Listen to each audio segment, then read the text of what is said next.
from a betrayed, invisible housewife to the untouchable queen of the underworld. Elena's husband thought she was weak. He thought he could sleep with a mobster's wife and just get away with it. He was dead wrong. While he ended up bankrupt, terrified, and running for his life, Elena didn't just survive, she thrived.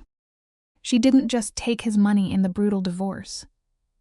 She took the absolute loyalty of the Mafia boss he wronged. This is the ultimate dark revenge story, where the side character becomes the absolute boss. Today you and I are going to unpack this case file together. We begin a ballroom suffocating in gold leaf and quiet dread. Observe Roman Castelli, standing perfectly still. He is a specimen who understands that true power is a freezing shadow, a force that asphyxiates whatever it touches. We are examining a deeper trauma tonight, the clinical slaughter of domestic bond. We watch two strangers other have been planting seeds of betrayal behind closed doors. Watch as Elena transforms from a forgotten ghost into the architect of her own survival. The psychological lesson is simple. Loyalty is a rare currency, so only spend it on those who have bled for it. Tonight, Elena learns to spot the megalomaniac narcissists hiding behind their empty smiles. The atmosphere in the room acts as a physical weight, thick with the scent of jasmine, and the kind of grandiosity only endless money can buy. High above, crystal chandeliers cast an unforgiving glare on the sea of faces. We see Elena standing entirely alone at the edge of the frame. She shivers in a silk dress that suddenly feels like paper armor inside a den of apex predators. Corrupt men trade hollow laughs and spin webs of deceit, completely ignoring the spouses standing beside them. It is a brutal psychological truth we all must face. You can buy the finest garments on earth, but you can't purchase a single ounce of empathy. Elena does not belong in this gilded trap. She functions merely as a stabilizing anchor for Victor, a man who abandoned her in the absolute cold. In the back of their luxury car, Victor had handed down his clinical, cruel directions: smile, stay close, and play the part of the obedient prize. Yet the second they crossed the threshold, he evaporated into the crowd. The camera lingers on Elena as 43 agonized minutes bleed away. She stares at a black phone screen, the dead silence, screamingly louder than the muted jazz drifting through the hall. This is the tragic behavioral rhythm of her marriage now. She is dragged in the bright lights, only to be tossed aside like an expired scription. If someone treats your devotion like a temporary accessory, you must find the courage to walk away. All around her, ruthless men are sealing handshakes that destroy lives, while Victor quietly destroys her sanity in the shadows. Feeling completely invisible has become her baseline psychological state at these twisted masquerades. The illusion violently shatters when a voice, cold as winter ice, slices through the room. He calmly asks if she is waiting for her husband. Elena turns, noting how the surrounding guests recoil in primal terror. Standing there is Roman Castelli. He is an apex predator, a phantom whose name the media chokes on. Never forget, the most dangerous people in any room are the ones who have everything to hide and absolutely nothing to lose. Behind his polite clinical smile, Roman is the ruthless architect of an empire built on blood and forced compliance. He is a psychopath who makes entire human lives vanish without leaving a single traceable footprint behind. He steps uncomfortably close, draped in a dark suit. His pale eyes are completely dead, hollowed out by decades of watching human greed rot the soul. Elena stammers a weak apology, the breath knocked out of her by his suffocating gravity. Roman observes with clinical coldness that she has been staring at an empty screen for 20 minutes. She attempts to maintain her polite mask, whispering that Victor is some networking. But Roman shatters her cognitive dissonance with one swing. Upstairs, locked in a private suite with Roman's wife, the jazz continues, but the floor drops out from beneath Elena. The truth always strikes when you are looking the other way, so keep your eyes open. Stands frozen. She stands frozen, choking on the ashes of her meticulously built life. Roman does not offer a single drop of psychological mercy. He calmly reads the coordinates of their shared doom: the 4th floor, a private suite, the heavy oak door. Elena begins to physically shake, begging him to admit he has the wrong man. But her words sound hollow, a classic manifestation of denial. Roman holds her gaze like a judge delivering a sentence, asking if she truly believes he would make a mistake of this magnitude. Then, the mental dam breaks. Every red flag she willfully ignored floods her vision. The late night smelling of cheap jasmine, the hush calls, the phone flipped face down. Trust your instincts. because ignoring the smoke only guarantees you will burn. Every excuse Victor made was a calculated poison designed to keep her entire submissive. Her fingers turn bone white as she grips her crystal glass, a grounding technique for her spiraling panic. She looks at the king of the underworld and asks why he is handing her this poison. Roman exhales slowly, a rare crack forming in his sociopathic armor. He confesses he spent 3 months lying to his own reflection, praying his suspicions were mere paranoia. He glances toward the private stairs, declaring his days of pretending are over. When Elena whispers the name Serafina, a single muscle twitches in Roman's jaw. He paints the picture of a wife who became a ghost in her own home 6 months ago. Take heed, when a partner's daily behavioral routines shatter overnight, it is the loudest siren of all. Suddenly, his wife was buying new dresses and craving the spotlight. He delivers the fatal psychological blow. Roman notes that Victor had conveniently developed a sudden obsession with those exact same charity galas. The ballroom violently spins around Elena as vertigo sets in. She whispers that it is impossible. Clinging to the rotting planks of her 4-year marriage, Roman counters with a brutal finality. He admits he spun those same pathetic lies for his wife, while watching her frantically erase text messages in the dark. You and I both know that keeping secrets guarantee emotional devastation, and demanding hard honesty is the only salvation. Searching for a lifeline, Elena digs through her memories for the last time Victor touched her with actual warmth. The psychologic tragedy is utter silence. Her mind is completely, terrifyingly empty. Roman straightens his cuffs, his void emotional heat. He clarifies he did not wear a tuxedo to throw a jealous tantrum. He came here to carve out undeniable proof, forcing the narcissist out of the shadows.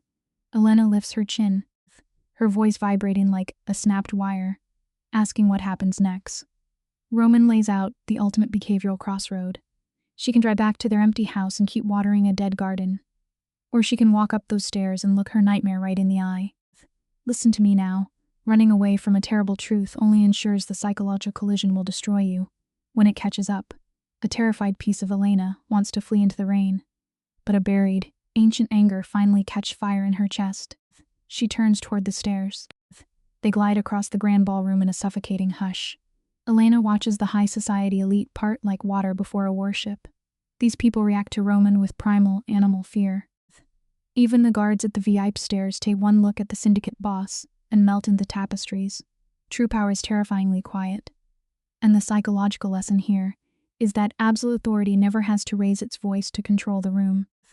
They climb the freezing marble steps together, leaving the hollow jazz and glittering lies far below them. The 4th floor is a masterclass in dead, isolated luxury, lined with mahogany and staring portraits.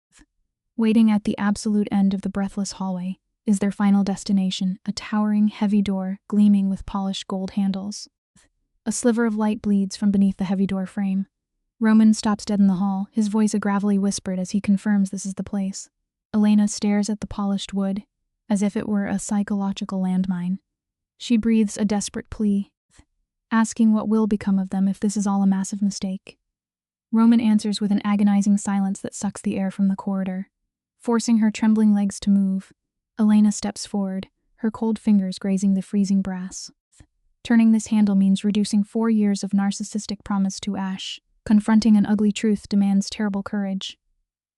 But living a comfortable lie will rot your soul from the inside out. Roman stands like a clinical grim reaper behind her. Elena shoves the heavy door open. We observe a sprawling display of vulgar wealth, framed by massive windows. Right in the center of the room stands her husband, Victor. He is locked in a tangled embrace with Roman's wife, Serafina. She looks like a shattered porcelain doll wrapped in silk, exhibiting the classic symptoms of Stockholm Syndrome, completely pendant on the man ruining her. The detail burning into Elena's retinas is how Victor's hand rests possessively on the other woman's spine. As the door swings open, the lovers freeze, completely paralyzed like prey trapped in a snare. The psychological silence is a physical blow. Blood violently drains from Victor's face, his pathetic excuses dying in his throat. We must accept that betrayal is a fatal gamble, is stolen. Narcissistic fantasy is completely dead. Let us look at this opening frame together, shall we? Elena does not shed a tear or throw desperate fit. Instead, she enters a state of acute dissociative shock, standing frozen as the psychological foundation of her marriage shatters into dust. Across the suite, Serafina scrambles. Her eyes dart like a trapped animal, a doomed escape, stammering Roman's name. Roman halts the panic with two clinically quiet words. Do not. He does not shout, yet the room turns to absolute ice. He examines the guilty pair under the amber light like a judge finalizing a grim sentence. He exhibits the chilling control of a true megalomaniac narcissist. The simple truth of human behavior is that betraying an apex predator will inevitably cost you absolutely everything. The nature of human guilt is a tragic psychic spectacle to observe. Victor stands trembling. Entirely stripped of his artificial confidence, he weakly tries to rationalize his behavior, but Roman cuts his cognitive dissonance dead with one sharp question. How long? Serafina remains frozen, unable to make eye contact. When Victor chokes on his shame and admits the affair has spanned months, the light visibly drains out of Elena. She grips the door frame to stop her knees from buckling under the somatic weight of the trauma. She spent countless nights internalizing his distance, convinced she was the flawed variable. Never take the psychological blame for someone else's broken character. Elena finally forces out a quiet why, her voice echoing with total defeat. Victor has the audacity to look his wife in the eye and claim he does not know why he did it. This defense mechanism is so hollow that Elena almost lets out a choked laugh. He speaks as if infidelity is a random accident, like tripping and falling into a stranger's bed. Elena fires back, asking how he simply compartmentalized his vows. Meanwhile, Serafina finds a shred of desperate courage and begs Roman to negotiate. But Roman operates on a different neurological frequency. He adjusts his silver cufflinks with the detached precision of a man preparing for war. He informs her the choice was hers, and the consequences will be his. In moments of profound disrespect, walking away in absolute silence is the loudest psychological boundary you can establish. The resulting silence drops like a heavy stone, making the air in the suite impossible to breathe. Victor desperately tries to close the physical distance, whispering frantic apologies to soothe his own ego. Elena raises a hand, completely shutting down his approach. Notice how her vocal tremors have vanished. She looks at the man she married and realizes she is staring at a stranger wearing a familiar face. It is a harsh clinical lesson we all must learn. Do not ignore behavioral red flags just because you are attached to a fictionalized projection of a person. She asks how many times he looked her in the eye and lied without a single micro-expression of guilt. How many nights did he come home directly from this hotel? His manufactured tears mean absolutely nothing to her now. Elena delivers a freezing dose of reality. You and I must unpack this dynamic together. She tells Victor he lacks genuine remorse, only regretting that the deception caught up with him. As she turns, Victor drops to his knees in a display of manipulated desperation.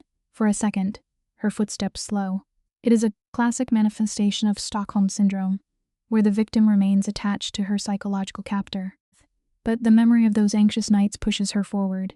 She declares the marriage ended the second he calculated his mistress was worth the risk. She walks out with total dignity. Roman follows silently. The clinical lesson is clear. Stop offering loyalty to individuals who treat your psychological well-being as a disposable option. The physiological calm-down makes her walk through the hotel, a dizzying smear of noise. Elena barely remembers passing the ballroom. The shock recedes only when the freezing night air hits her skin, allowing her tears of grief to break free. The sidewalks are crowded with laughing bystanders, unaware that her psychological universe has collapsed. Then she notices Roman stepping out of the glass doors. He does not offer empty platitudes or hollow comfort. He simply stands there, sharing the bitter cold with a stranger who mirrors his exact psychological wound. When a person's reality shatters, a steady, unreactive presence is often the greatest stabilizing gift you can provide. Elena wipes her sting eyes and asks what they do now. Roman looks in the dark and whispers now. He looks over the skyline, delivering a response that alters her trajectory. Now they learn what it costs to betray the wrong people. His ice certainty is a classic marker of a structured antisocial personality. Overwhelmed, Elena stammers that she is not looking for cinematic revenge. She just wants to find psychological equilibrium. Roman assures her she will not lift a finger, but promises the guilt pair will choke on their regrets. The terrifying aspect of this observation is his absolute lack of volume. Suppressed anger is infinitely more dangerous than a dysregulated outburst. Shivering, Elena mutters that she needs to reach her sister's apartment. Roman silently hands her a thick, unmarked card containing only a phone number. But stepping into the shadows, Roman instructs her to use the number if Victor refuses to respect her boundaries. Elena stares at the heavy card and asks the logician, why would a feared red boss go out of his way to help a civilian? Roman pauses, and his guarded facade briefly slips. He clinically notes they were both wounded by the exact people who swore to provide them safety. He understands the profound isolation of realizing your primary support system is gone. Shared psychological trauma has a strange way of forging the strongest alliance. He looks her in the eye, promises she is not isolated anymore, and fades into the dark. She holds a card with no name, because men operating at Roman Castelli's level of dark triad dominance do not require introductions. His dark behavioral reputation precedes him. Elena drops the card into her purse, desperate to put geographical distance between herself and the trauma site. Soon her phone vibrates frantically. Victor floods her screen with 17 missed calls and manic messages begging for reconciliation. Clinically speaking, this is a classic manifestation of a guilty conscience attempting to soothe its own anxiety. But Elena is done playing the compliant victim. She powers off the device, severing his access completely. Severe betrayals do not merit a second chance. They only earn a permanent, non-negotiable exit from your life. She finds secure refuge at her sister's apartment, turning the heavy deadbolt and retreating into a protective, dissociative silence for 3 long days. For 3 days, Elena exists in a state of profound emotional blunting, routinely deleting Victor's messages without reading them. Her sister Maya manages the environment perfectly, neither demanding exhausting explanations nor offering unsolicited cognitive reframing. She simply keeps the coffee hot and allows Elena to disassociate. The most effective way to help Humpson heal is often providing unpressured space to process acute grief. On the 4th morning, the catatonia breaks. Elena looks up and calmly states she needs legal counsel. When Maya asks if she is ready to initiate a divorce, Elena corrects her with a cold, effectless voice. She wants to completely ruin him. Maya nods, noting she knows an attorney who thrives on absolute systemic destruction. Elena observes the endless traffic moving below her window. It is a harsh reality of human biology that the world refuses to stop functioning, even when your psychological baseline burns to the ground. Life does not pause for emotional trauma. Radical acceptance of this fact is crucial for cognitive recovery. She walks to the counter and restores power to her phone. A predictable flood of manic voicemails from Victor immediately clogs the screen. However, a message from an unknown number triggers her orienting response. The text clinically details that her husband attempted a public confrontation at a corporate building, resulting in his forceful extraction by security. It ends with a calculated promise to handle Victor personally. It is signed with 2 letters, R and C Roman Castelli. You and I have probably held onto maladaptive attachments for too long. Elena is finally severing the trauma bond. She saves the number and begins a clinical purge of her digital environment. Every photograph and manipulation tact from Victor is permanently deleted. Excising toxic personality from your orbit is the only proven way to protect your psychological baseline. Maya watches this behavioral shift and inquires about the initials. Elena does not break her focus from the screen. She simply categorizes him as a man who understands the heavy price of loyalty. The submissive version of hers who accepted emotional breadcrumbs was eradicated in that hotel suite. The final psychiatric diagnostic is clear. Never compress your inherent value to sustain a broken relationship. Let us open this case file together and examine the exact moment a victim stops bleeding and starts calculating. 3 days after her reality fractured, Elena enters the office of Caroline Reeves, an attorney, who dismantles the lives of narcissistic abusers. They sit in a sterile boardroom perfectly designed for a clinical dissection. Caroline clicks her pen, a sharp auditory trigger, and demands the unvarnished truth. Elena does not shed a single tear. She clinically details every gaslighting tactic Victor used to systematically distort her reality. The diagnostic takeaway here is vital. Never ignore the physical anxiety ringing in your chest. Your nervous system detects the presence of a predator long before your conscious mind is ready to accept the trauma. Caroline absorbs the trauma with the flat affect of a seasoned investigator. Her pen glides across the pad, redirecting the focus to the structural weakness of Victor's assets. Elena itemizes the savings and hidden accounts of her husband's fragile empire. When Caroline confirms Victor lacks the generational wealth to shield him, a predatory smile crosses her face. She probes to see if Elena merely wants a settlement, or if she desires total financial annihilation. Elena wants absolute ruin. The attorney instantly drafts a blueprint for a total asset freeze. The fundamental rule of behavioral conflict is inescapable here. The absolute most dangerous organism in any given environment is the one who has been stripped of everything, leaving them with absolutely nothing left to lose. Caroline leans back, injecting harsh reality in the room. She warns that Victor, a classic conflict-wounded narcissist, will escalate the conflict impassive. Lena remains impassive. Let him fight, she whispers. Caroline studies her client analytically. Most victims sit in that chair paralyzed by traumatic bonding, clinging to the irrational hope that their abuser might develop empathy. Elena's emotional detachment is a rare survival mechanism. There is a profound psychological strength in accepting that a destructive cycle is broken, a cognitive shift we all must make to heal. The only sound is Elena signing away the remnants of her marriage. As they reach the elevator, Caroline introduces a volatile new variable. She utters the name Serafina Castelli. Let us examine the cognitive dissonance of a shattered mind together. Caroline stares at Elena with professional alarm. She warns that Roman Castelli is not a savior, but a dark triad personality who operates purely on dominance. Yet, Elena is starved for validation. She defends Roman over a single transactional kindness. Caroline notes that apex predators do not dispense favors without expecting a massive return on investment. As the doors close, Elena remains trapped in a fantasy of shared trauma, projecting her empathy onto a sociopath.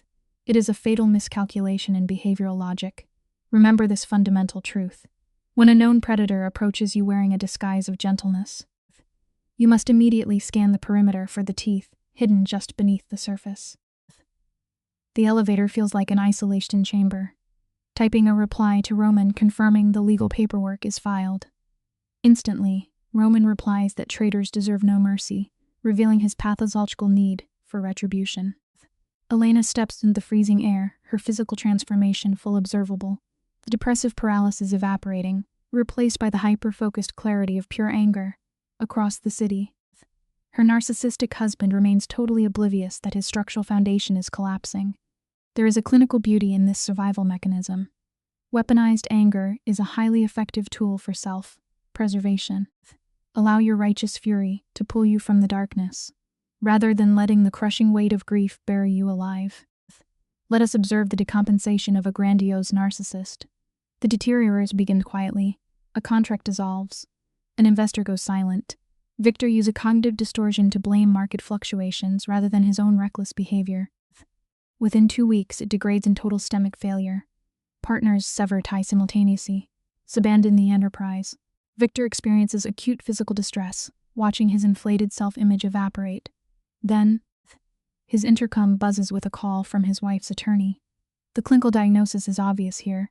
When you provoke an entity with superior resources, sudden misfortune is mathematically designed. Willful ignorance is merely the heavy anchor that ensures you will eventually drown in the depths of your own inevitable consequences. Notice the behavioral collapse when control is lost. Victor's motor functions betray his panic as he grabs the receiver. Caroline's voice transmits with the zero empathy of a seasoned interrogator, confirming legal service is imminent. His nervous system spikes, causing profuse sweating. He stammers, desperately trying to avoid contact with his former victim. Caroline denies access, demanding a forensic dissection of his financial history. Victor experiences sheer terror, realizing she has mapped his hidden accounts. The psychological rule of engagement is absolute. Never attempt to manipulate opponent who occupies the unassailable high ground. When accountability arrives, every toxic secret you buried will be violently excavated for the entire world to evaluate. You and I are going to watch the extinction burst of a cornered narcissist. Victor attempts to reassert dominance, shouting that his ledgers are spotless. Caroline employs the silent treatment, letting his emotional discharge burn out. She turns police if he approaches Elena. The dial's involvement, hyperventilating. Hypervile tone, hyperventilating. Victor dials his secondary supply source, Serafina, desperately seeking validation to soothe his ruptured ego. But Serafina is weeping, paralyzed by fear of her psychopathic spouse, rendering her completely useless. The clinical takeaway is brutal. Panic strips away the mask. When your life collapses, the co-conspirator of your dysfunction is the absolute worst candidate to rescue you from the wreckage. Victor grips the phone, projecting paranoia by screaming that Roman is the invisible force dismantling his existence. Serafina displays severe trauma responses. Her voice trembles as she forbids him from contacting her again, revealing that Roman weaponized financial control to ensure her compliance. Victor experiences cognitive paralysis, demanding to know how she could sever their bond. Serafina shatters the romantic delusion, stating that his unchecked megalomania triggered this disaster. He now faces a bankrupt enterprise, an emancipated wife, and a predatory mobster neutralizing him. The behavioral pathology is highly predictable here. Individuals who bond through deception will always prioritize self-preservation. A relationship constructed on pathological lies will instantly disintegrate under the crushing pressure of real consequences. Then, Serafina delivers the psychological kill. "I only fed your ego the validation it acquired," she whispers, severing the connection. Victor stands overwhelmed by the silence as a decade of malignant ambition evaporates. "Stick with me here, because the timeline now jumps 3 weeks. Elena returns to the clinical boardroom. Caroline slides a forensic accounting file across the table. It is a financial autopsy, liquidity drained, litigation initiated. Victor's material identity is bleeding out. It forces an objective analysis of natural consequences. We assume the universe balances moral equations gradually, but occasionally, a highly dangerous entity intervenes to personally deliver your catastrophic reckoning straight to your front door. Analyze Elena's physical response as she processes the data. She exhibits acute shock at the violent velocity of her husband's collapse. Caroline states the empirical facts. An unseen hostage actor is erasing Victor from the grid. Elena's nervous system spikes. Knowing the perpetrator is Roman, Caroline taps her pen, forcing focus on the mathematical reality. If Victor reaches total insolvency, the marital asset pool drops to 0. They must extract capital immediately. Elena evaluates the figures. A chaotic blend of retributive dissonance, a chaos of retributive satisfaction and primal terror. She whispers that she never authorized Roman's extreme escalation. The psychological warning is severe here. If you permit a sociopath to exterminate your abusers, you must accept his total indifference to the catastrophic collateral damage he leaves behind. Caroline observes this moral hesitation with an unblinking stare. The apparatus of ruin is operational, and their objective is resource extraction. Elena closes the dossier with a definitive thud. She clinically authorizes the seizure of all assets. If bankruptcy is the symptom, it is simply the behavioral tax levied on his abuse. Crucially, Elena exercises boundary control, refusing to let trauma mutate her into an agent of malice. Caroline notes that empathy is a liability here. Elena's posture displays newly synthesized resilience, stating that preserving her empathy is why her psyche will recover while his deteriorates. As we close this file together, the diagnosis is absolute. Sustaining your ethical framework during systemic betrayal is the ultimate psychological victory. Never let a toxic host rewrite your fundamental programming. Let us open this clinical file together, you and I. Elena waits by the elevator when her phone illuminates the corridor. A message from Roman states he is handling Victor's attempts to contact Serafina. That phrase injects panic into her nervous system. The syndicate is now acting her proxy. Refusing to be a passive object in this cycle of retribution, she dials his number. He answers instantly, his tone devoid of emotional variance. She demands a meeting to interrogate his vendetta, stripping away the illusion of his protection. He allows a calculated silence before naming an obscure downtown location. Recognize a vital life lesson here. When a volatile predator volunteers to solve your crisis, you must establish strict boundaries immediately. Without them, you become completely complicit in the trauma that follows. He allocates her exactly 20 minutes. Every biological instinct in Elena's limbic system screams at her to flee. Her brain recognizes that engaging a syndicate leader crosses an irrevocable threshold. Yet, when a subject is already suffocating under their collapsed reality, the threat of destruction loses its neurological terror. She enters a remarkably ordinary cafe. The mundane clinking of porcelain amplifies Roman's predatory aura. Positioned in a shadowy corner, he projects an absolute authority designed to subsume the environment. She takes a shallow breath and sits opposite him. We observe a heavy takeaway from her behavior. When trauma shatters your reality, a highly calculated risk is often the only mechanism for reclaiming your autonomy. You simply must never forget the sharp teeth of the predator studying you across the table. Under the fluorescent lighting, the impenetrable kingpin displays symptoms of profound psychological fatigue. The baseline intimidation remains, but Elena isolates a deep exhaustion bleeding through his behavioral armor. He slides a black coffee across the table, a diagnostic proof that he studies his subject. She accepts the gesture but confronts his pathology, demanding an end to the eradication of Victor's company. She instructs him to cease operations. Roman exhibits no autonomic startle response. He leans back, clinically dissects her motives, and poses one heavy question. Why? She counters that annihilating a broken man cannot extract the sting of infidelity. This exchange provides a vital life lesson. Vengeance may simulate a rapid dopamine spike, but it is fundamentally identical to swallowing a lethal neurotoxin and waiting for your enemy to expire. Observe the tearing clarity of his sociopathic worldview. Roman asks if retribution is genuinely hollow, or if it is the sole psychological mechanism ensuring consequences for cruelty. Gripping her cup, Elena hypothesizes that destroying Victor will merely generate another trauma-induced monster. She clings to the belief that psychological wounds must be healed, never weaponized. Roman shifts his posture, drawing the ambient tension toward him. He clarifies that while this infidelity was a motivation for her, in his environment, it was a direct assault on his authority. If he ignores this, the criminal ecosystem detects weakness. We extract a bitter truth from his cognitive framework. Boundaries are utterly meaningless without the behavioral capacity to enforce them. Granting mercy to habitual abusers is simply an act of psychological self-destruction. Pinning her under a flat gaze, Roman systematically deconstructs her cognitive distortions. He is not dismantling Victor in a fit of dysregulated passion. He is executing a calculated necessity. The weight of his reality floods Elena's perception. He is not a wounded partner seeking emotional closure. He is an architect of violence whose empire relies on the currency of fear, and Victor publicly destabilized that foundation. She softly asks if he is refusing to terminate the operation. His jaw tightens as he corrects her. He is operationally incapable of stopping. A suffocating silence occupies the space between them. Outside, pedestrians hurry past, oblivious to the apex predator nearby. The clinical truth embedded here is absolute. Respect can be cultivated, but fear requires constant maintenance. Shattering the ego of a megalomaniac narcissist guarantees absolute devastation. Stick with me, you and I, because this is where the dynamic violently inverts. Elena locks eyes with a megalomaniac narcissist and establishes a rigid psychological boundary. She extracts a verbal contract, ensuring no physical trauma is inflicted upon Victor. The organization may liquidate his assets. Roman scanned her harm as strictly freshens.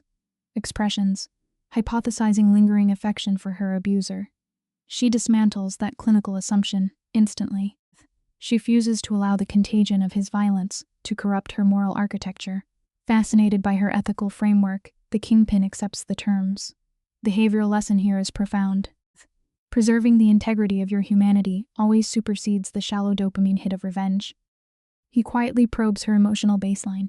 She diverts her gaze, confessing the drowning sensation of her daily trauma. She articulates the agony of her daily cognitive resets, likening betrayed memories to forced submersions. Water, Roman processes this, his stoicism fracturing to reveal cognitive empathy. He offers a brutal psychological assessment. The trauma never diminishes in mass, he murmurs. The host simply constructs a stronger mental framework to maintain functionality. A fragile smile breaks her defensive posture at his lack of therapeutic tact. The silence is devoid of tension. They sit not as hostile subjects, but as survivors sharing the same post-traumatic wreckage. Gathering her resolve, she asks why he intervened at the gala. He recognized his own vigilant endurance mirrored in her pupils. The clinical takeaway is clear. Trauma, despite its absolute cruelty, acts as a behavioral forge that systematically shapes our psychological resilience. Let us examine this next interaction, you and I. Roman delivers an acute clinical observation on behavioral frailty. He notes that most subjects exposed to catastrophic tests and regress, pleading with a parasitic partner to stay. Conversely, Elena active select social exile. She softly admits to feeling structurally shattered. He cognitively reframes her internal narrative. True courage is not an immunity to suffering. It is the deliberate execution of withdrawal when the brain begs to salvage the destruction. As the session extends, the kingpin shows fractures in his defense mechanisms. He analyzes Serafina's pathology, confessing he diagnosed her malignant greed years prior but elected cognitive blindness. This presents a devastating psychological lesson. Willfully ignoring the behavioral red flags of a partner guarantees a catastrophic emotional collapse at the conclusion. Matching his diagnostic vulnerability. her ruined marriage. She traces how emotional attachment expanded until they functioned as disassociated entities occupying the same physical space. Exiting the cafe, the atmospheric variables have shifted. They are tethered by an anomalous alliance, two traumatized subjects rejecting their victimhood. He escorts her to her transport, offering his security protocol with grounded sincerity. She observes the syndicate leader reintegrate into his natural habitat, isolated in her vehicle, analyzing the paradox of finding stabilization in a volatile predator, a classic precursor to Stockholm Syndrome. Her device illuminates a communication from Victor. We extract a vital truth here. Locating cognitive solidarity in hostile environments is an essential anchor during post-traumatic recovery. The backlight illuminates Victor's unraveling psychological state. His transmission manifests a total narcissistic collapse, begging for an emotional supply line. Elena processes the data with clinical detachment. 30 days prior, this targeted manipulation would have hijacked her sympathetic nervous system. Tonight, she permanently deletes the data, neutralizing his conceptual existence. Secured within her residences, the Kingpin's rigid framework stabilizes her cognition. Executing a complete behavioral withdrawal is the definitive expression of psychological fortitude. For the first time since the trauma, her brain transitions into restorative sleep. The lesson is absolute. Surgically excising a psychological parasite is the only mechanism for restoring neurological equilibrium. Concurrently, Victor faces the brutal physics of consequence. His corporate structure enters insolvency, and his transactional allies instantly evaporate. Focus the clinical lens on Victor's acute decompensation, the physical parameters of his isolation contract inducing physiological suffocation. He aggressively dials former associates, soliciting a rescue variable, only to receive confirmation of absolute social exile. This is the predictable failure of systemic deceit. A cognitive framework built entirely on fabricator reality will inevitably implode under stress. Shift the observation to the penthouse. Roman monitors the calculated dismantling of his target. His baseline is flat, utterly surgical. There is no dopamine reward in his posture, merely the execution of an inescapable behavioral law. However, a cornered narcissist introduces a highly volatile variable. Excavating the digital ruins of his enterprise, Victor isolates a hidden ledger linking Roman to illicit operations.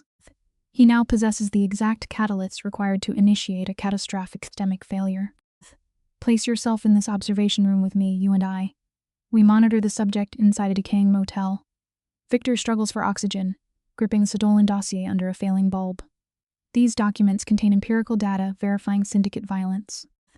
His pupils dilate with the feral desperation of a terminal patient. His fractured, megalomaniac ego constructs a delusional narrative of salvation, hypothesizing that neutralizing the apex predator will reestablish his dominance. As analysts, we recognize the fatal cognitive error here. Subjects governed by severe narcissistic hubris rarely survive the chain reactions they initiate. Propelled by unregulated spite, his motor cortex engages. You can track the physiological tremors in his extremities, overloaded by his grandiosity. He is willfully breaching the event horizon. From this impulse onward, the behavioral trajectory collapses into unrestrained, systemic chaos. Let us open this case file and examine the pathology of a cornered man. We observe Victor in a dilapidated motel room, the rain violently striking the glass. His trembling finger hovers over a telephone. The single fragile cord that could pull down a megalomaniac's empire.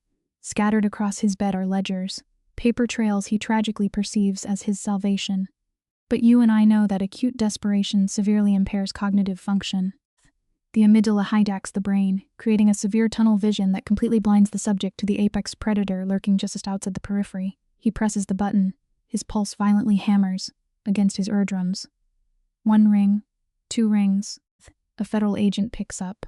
The clinical takeaway here is simple. Panic often convinces the prey that they are finally the hunter, right before the trap snaps shut. The dispatch requests an extension, but before Victor can articulate a single syllable, the wooden door violently fragments. Victor recoils into the decaying wallpaper, a textbook display of the mammalian flight response. 2 enforcers enter with mechanical precision, immediately followed by Roman. Observe the megalomaniacal narcissist entering a volatile environment. Roman absorbs the scattered ledgers, and his terrified victim with a millimeter of elevated heart rate. He simply lifts the receiver and politely murmurs that it is a wrong number. True psychopaths regulate their nervous systems perfectly in moments of extreme chaos. True authority operates in whispers. A lesson we must all remember when evaluating the quietest person in any given room. Roman disconnects the line with a gentle, terrifying finality. His operatives hold their positions by the shattered frame, utilizing pure physical proximity as an instrument of psychological suppression. No weapons are drawn. Yet the atmosphere crushes Victor into total submission. Roman steps toward the mattress, analyzing his stolen ledgers with a faint, chilling amusement. He notes the break-in at his legal counsel's office. Victor collapses under the interrogation, frantically rationalizing his behavior through his recent divorce. Roman swiftly invalidates the excuse with a flat, emotionless repetition of the facts. In human behavior, we see this consistently. Challenging an apex predator in their own domain is intellectual suicide. Attempting to outmaneuver an expert is always the fastest route to total destruction. Roman fixates his gaze on his prey, as Victor actually intended to involve federal authorities. Victor hyperventilates, pleading for a return to his previous baseline of normalcy. Roman extracts the core trauma. Bring up the marital infidelity. Victor offensively attempts to shift the blame, pointing out that Roman financially dismantled his business first. Notice the cognitive framework Roman employs here. He clinically separates the destruction of a company, a mere punishment for disrespect, from the theft of his ledgers, which he categorizes as a direct threat to his liberty. To a megalomaniac, threatening their freedom is the ultimate transgression. The life lesson is clear. Never escalate a conflict unless you are fully equipped to absorb the catastrophic retaliation that will inevitably arrive at your doorstep. Let us look at this moment together, examining the psychological execution closely. With calculated lethality, he informs Victor that his continued biological survival rests solely on a promise made to Elena. Hearing his former wife's name, Victor experiences a massive drop in cortisol, falsely interpreting this as a guarantee of safety. However, the narcissistic mind is a brilliant architect of loopholes. Roman softly explains that while physical harm was forbidden, protecting his empire was never off limits. He signals his subordinate to confiscate the ledgers. When Victor attempts a desperate bluff regarding digital copies, Roman completely neutralizes the tactic. His associates have already purged every trace. Total transparency is your only viable strategy when trapped by an opponent who controls the entire board. Roman visually dissects the hollowed subject on the floor, accurately deducing that Victor possesses extreme delusions regarding his own intellect. The operative departs in the storm, plunging the room into a severely oppressive silence. Roman drags a splintered chair over the damp carpet and establishes physical dominance by sitting down. He imposes his final mandate. Victor must permanently evacuate the area before dawn. As Victor instinctively attempts to negotiate, Roman deploys a gaze utterly devoid of human empathy. He issues a singular, defining boundary regarding Elena and his own physical presence. Victor nods with violent desperation, his ego entirely dismantled. In behavioral survivalism, we learn a harsh truth. When a lethal predator intentionally leaves the cage door open, the only rational response is to flee without hesitation. Lingering by the ruined door, Roman administers a profound psychological contagion. He informs his victim that the financial ruin was merely a preamble. The authentic neurological torture commences at dawn. For the remainder of his existence, Victor will be trapped in a permanent state of hypervigilance. He will compulsively monitor his surroundings, perpetually anticipating a lethal strike that may never arrive. Roman straightens his garments, delivering a definitive diagnostic truth. The true penalty for crossing a malignant narcissist is not a swift execution, but rather the systematic erosion of one's sanity. Roman vanishes into the storm. Victor remains immobilized by a profound trauma response. Betraying a calculated mind incurs a psychological debt that will slowly fracture your reality for the rest of your natural life. By morning, the stimulus has successfully eradicated the subject. Victor flees the territory. We now pivot our clinic observation to Elena. She is presently navigating the complex aftermath of acute relational trauma. She resides in a Spartan apartment, completely devoid of material opulence, yet rich in spatial autonomy. She regulates her nervous system through structured routines. A secure, austere environment is infinitely superior to a luxurious prison constructed from deceit. Her internal baseline is finally stabilizing, yet trauma bonds are incredibly resistant to termination. At midnight, her phone disrupts the darkness, displaying Roman Castelli on the screen. Exhibiting severe cognitive dissonance, she inhales deeply and actively chooses to answer the line, re-engaging with the origin of the chaos. The auditory data she receives is jarring. Roman speaks, but his vocal register is abrasive, deliberately stripped of its sociopathic polish. This calibrated vulnerability immediately triggers her caregiver instinct, prompting her to inquire about his well-being. A calculated pause ensues. Then, he implants the critical information, confirming that her former spouse has permanently evacuated. We observe a dual psychological response in Elena. Profound relief battles with paralytic dread. Her grip constricts as she aggressively questions his methods. Roman employs classic narcissistic deflection, minimizing the severe extortion as a mere dispute over inventory. Antagonizing highly volatile individuals is a behavioral error that guarantees massive collateral damage. One must deeply respect the danger of the elements before choosing to ignite the flame. You and I must analyze this exact sequence of manipulation. How deeply did he fracture his target? Over the connection, Roman maintains total deniability, framing the psychological destruction as a mere logistical discussion. Lowering his volume to stimulate intimacy, he reinforced that he strictly adhered to her parameters regarding physical violence. Elena processes this devastating revelation. He successfully dismantled a human psyche without producing a single forensic bruise. She whispers her gratitude, a textbook manifestation of trauma bonding. The dynamic shifts as Roman displays emotional exhaustion.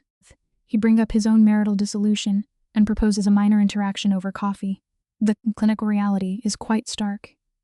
Even individual exhibiting severe antisocial traits work steady source of psychological validation to function optimally. We observe Elena isolated in the severe shadows of her quarters. Roman deploys a highly potent psychological hook. He confesses that she alone perceives him as a normative human being. Look closely at her physical state. You and I can observe the tension in her knuckles. Her autonomic nervous system is screaming at her to flee from this apex predator, yet prolonged isolation functions as a systemic depressant, deteriorating cognitive resilience just as effectively as it is a fundamental truth of human dependency. She believes only Roman comprehends the exact parameters of her recent trauma. She agrees to the beverage, establishing an extremely porous boundary. As the call terminates, the oppressive quiet returns, consciously or not. She is initiating the exact cycle of profound psychological captivity all over again. Elena actively crosses a profound psychological threshold. A common symptom of navigated complex trauma. We move to a brightly illuminated public space. She sits opposite a document criminal mastermind. Under the sun, Roman presents not as a Sicilian, but as an exhausted civilian. They converse about neutral topics, utilizing literature to bypass their shared pathology. However, the cognitive distortion fractures the moment his device vibrates. Observe the immediate physiologic shift as he processes the data. The manufactured empathy evaporates entirely, instantly replaced by sheer, cold calculation. He steps into the glaring light to handle his empire. The clinical takeaway is absolute. You can temporarily suppress a dominant behavioral pathology, but the true underlying nature will inevitably reassert itself with violent force. Observe the precise moment her cognitive reality shatters. Roman's posture rigidifies, mirroring the threat response of an apex predator. He retreats inward, his face a biometric vault locking away all effect. He announces his departure, his vocal tone completely flat. Then, the psychological hammer drops. Serafina is deceased. The verbal strike hits Elena like blunt force trauma. He recounts the fatal vehicular damage with chilling, detached precision.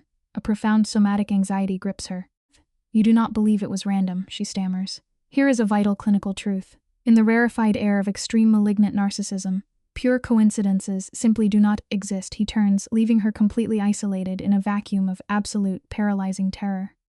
The physical environment stabilizes, leaving Elena stranded in an acute state of psychological shock. We must examine her spiraling cognition as she tries to process this catastrophic anomaly. The rival who dismantled her marital stability has been violently expunged, mere days prior to the legal finalization.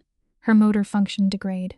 Severe tremors manifest in her extremities. She rapidly constructs a defensive barricade of denial, desperate to frame this as an organic tragedy.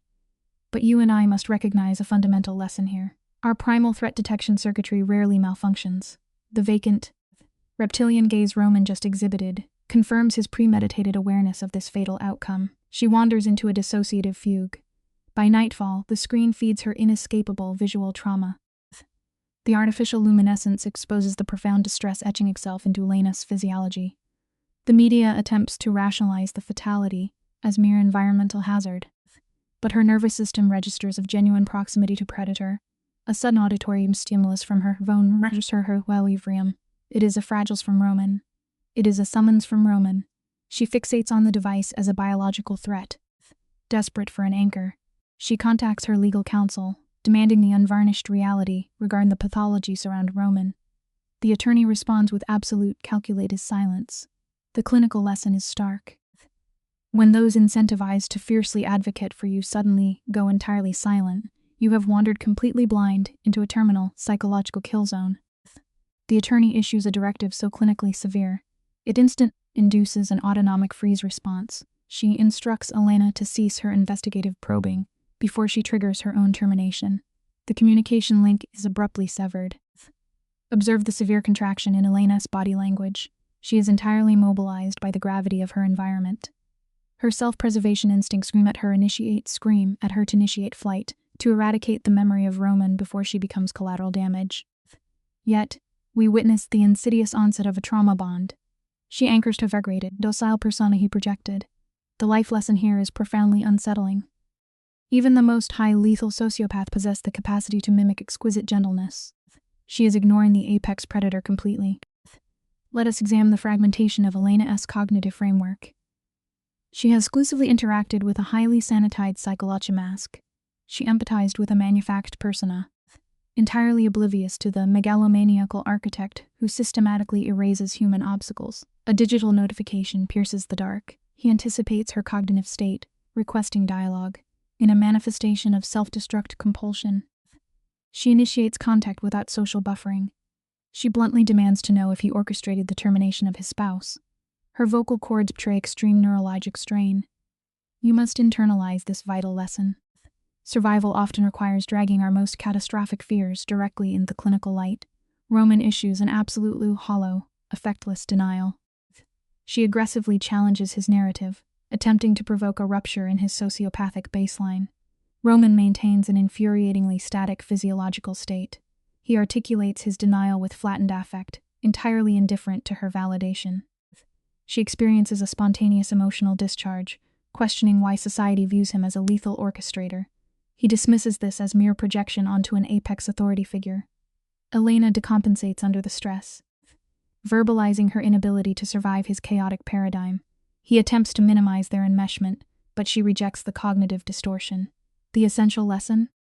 Never apply a clinical delusion to the fatal gravity of your own psychological attachments. She demands a complete, permanent severance. Let us dissect this critical interaction together, you and I, as it illustrates advanced psychological domination. Roman regulates. He validates her boundary, but counterattacks with a devastating construct. He asserts that if he were the primary actor in the homicide, his methodology would have been undetectable. We observe Elena's physical collapse as acute vasoconstriction takes hold. She questions the utility of this macabre disclosure.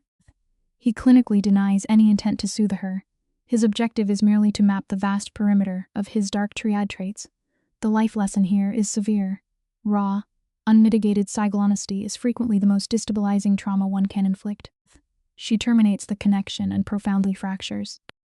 The diurnal cycle resets, destabilizing Elena's threat assessment. Forensic data infiltrates the public sphere, indicated extreme chemical dependency. The deceased exhibited critical levels of intoxication. Authorities categorize the event as standard self-destructive behavior. Elena tremors while processing this data. There was no orchestrated assassination. It was merely the catastrophic failure of a dysregulated psyche. The vital life lesson is unequivocally harsh. Our own unintegrated psychological shadows will systematically dismantle us long before an external predator identifies a vulnerability. Elena expects a release of neurochemical relief, but experiences only a vacuous emotional void. Roman is cleared of this specific violence, yet his fundamental predatory pathology remains intact. He remains the hyper-rational architect who deconstructed her spousiality without a fluctuation in heart rate. Astonishingly, Elena exhibits classic precursors of Stockholm Syndrome, actively contemplating reinitiating contact. For an entire week, She oscillates between pathological avoidance and obsessive ideation. In the isolation of night, her cognitive defenses erode. She recalls his ocular fixation. He did not code her as submissive prey. He recognized a corresponding resilience. The clinical lesson is disturbing yet precise. Occasionally, the most malignant entity in your environment is the sole observer capable of accurately diagnosing your latent power. 2 weeks post-incident. The absolute silence is violently ruptured by her doorbell. The psychology descent continues. Pay close attention as we document the terminal collapse of her foundation reality. The hallway illumination casts severe shadows across Roman's unreadable facial architecture. He secures a physical dossier. Elena's service system initiates a massive stress response. She establishes a minimal physical barrier against apex psychological intrusion. He inserts the documentation into her environment. As she processes the financial data, she experiences acute respiratory suppression. Her rival was not merely indulging in a marital transgression. She actively embezzled massive assets from a high-lethal syndicate leader. The lesson is paramount for survival. The individual resting their head securely over your carotid artery is the one who knows exactly where to slide the scalpel. We observe the tremors in her digits as she processes the forensic counting. Roman maintains physical stillness, presenting as a detached observer of his calculated devastation. His vocal delivery is devoid of emotional inflection. This was never an impulsive limerent attachment. The illicit pair systematically engaged in money laundering to construct an elaborate exit strategy. Elena suffers profound spatial disorientation, forcing out enquiry regarding her spouse's awareness of this embezzlement. Roman's affirmative gesture induced a catastrophological trauma. He possessed this volatile data for 3 days prior to detonating her life. The diagnostic lesson is critical. When a highly regulated predator goes utterly silent post-betrayal, the structural collapse is already fully underway. Expand the observational field to capture the complete psychodynamic architecture. Roman Segays projects an acute, predatory intellect. He clinically admits to adopting an ignorant facade, providing the perpetrator the exact behavioral rope required for self-execution. The publicized confrontation was merely a choreographed display of Machiavellian dominance. He introduces this empirical evidence to permanently eradicate Elena's cognitive dissonance. Her spouse was not simply hijacked by a biological imperative. He weaponized their destruction to finance his relocation. Roman merely activated the trap they constructed. The clinical lesson is unyielding. Never misdiagnose a partner's systemic manipulation as a temporary lack of impulse control. They operate with absolute, lethal precision. Today, you and I are going to unpack this psychological case file together. Observe Elena's acute physiological response. The betrayal by her husband triggers severe emotional trauma, a literal shortness of breath typical of a panic attack. When she questions Roman about Serafina's final moments, we see classic antisocial markers in his reaction. He cornered his wife, a megalomaniacal display of dominance. Serafina's fatal error was challenging a narcissistic injury with laughter, promising to destroy his empire. 12 hours later, she died in twisted metal. Roman maintains his innocence regarding the mechanical failure, displaying a chilling lack of empathy or remorse for her demise. This is textbook emotional detachment.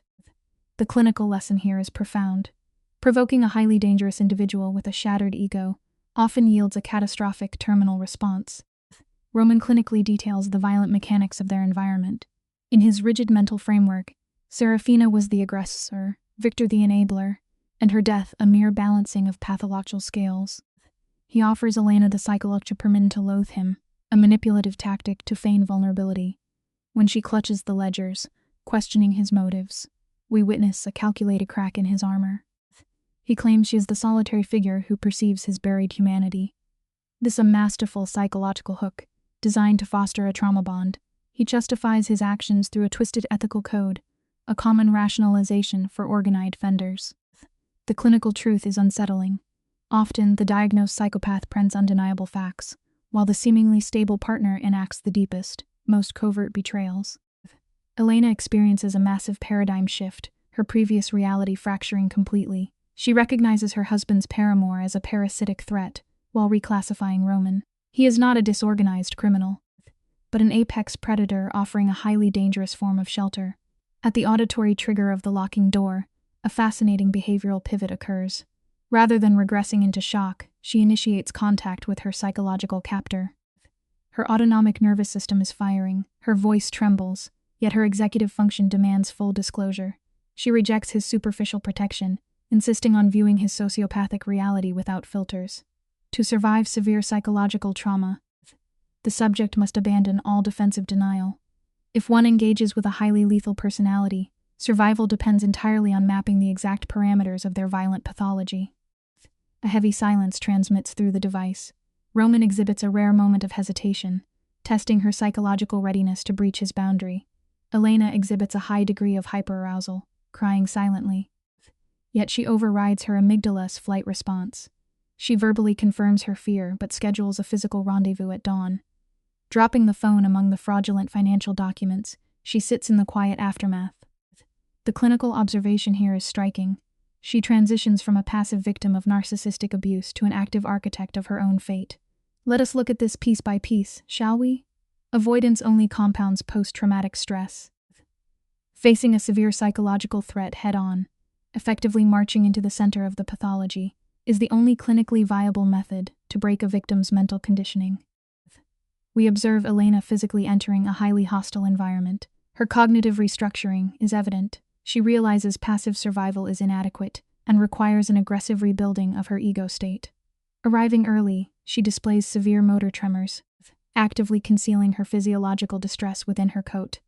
The atmospheric pressure mirrors her descent into moral ambiguity.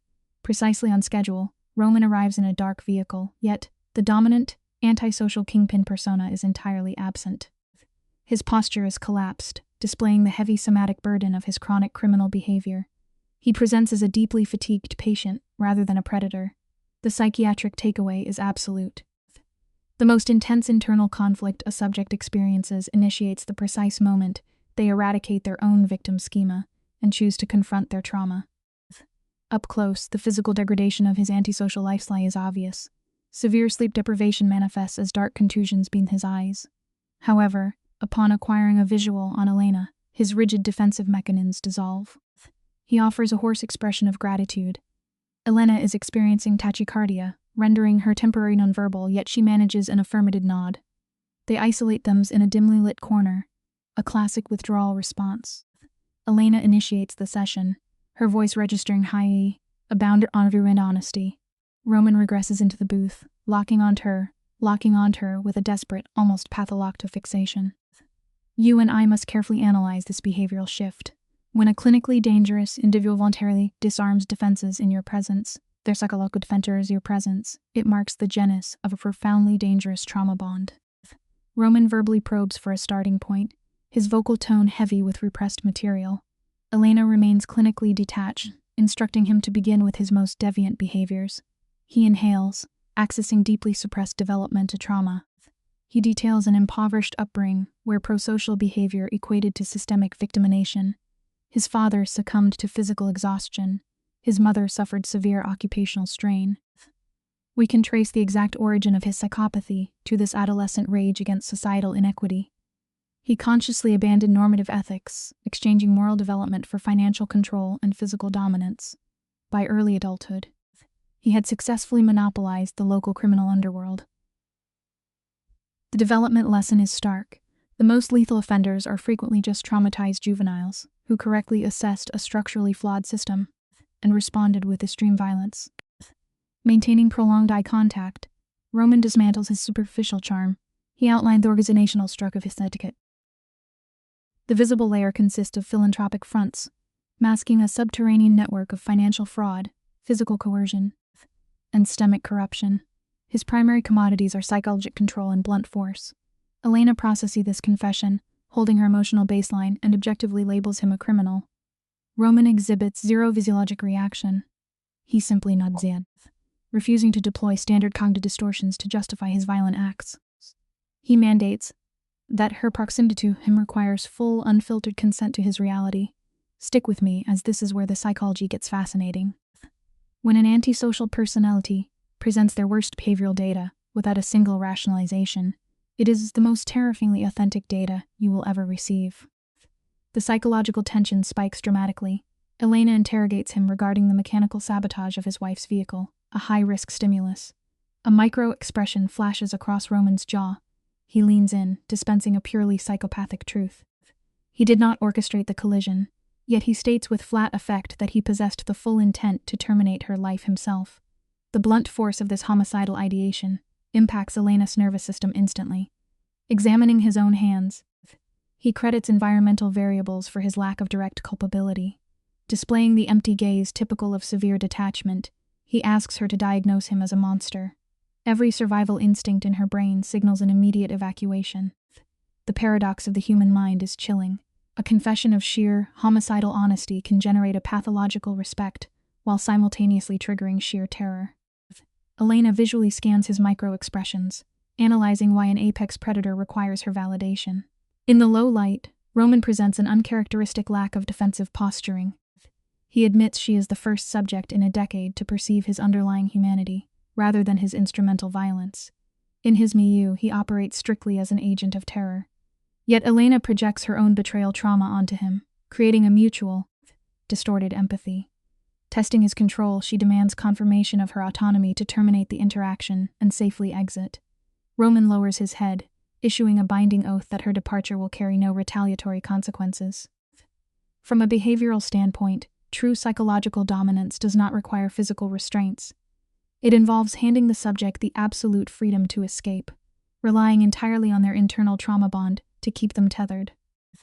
The clinical dynamic shifts as Roman issues a definitive boundary. He states that integration into his antisocial environment permits no safe withdrawal, should she attach herself to him. Adversarial networks will immediately identify her as a high-value target, exploiting her as his primary psychological weakness. He explicitly instructs her to calculate the mortality risk of this association. Elena experiences a somatic tremor, yet her cognition regresses to the suffocating environment of her previous domestic life. She recalls the suppressed, passive role she endured under layers of systemic deception. Instead of fleeing, she integrates this new, dangerous schema into her evolving identity.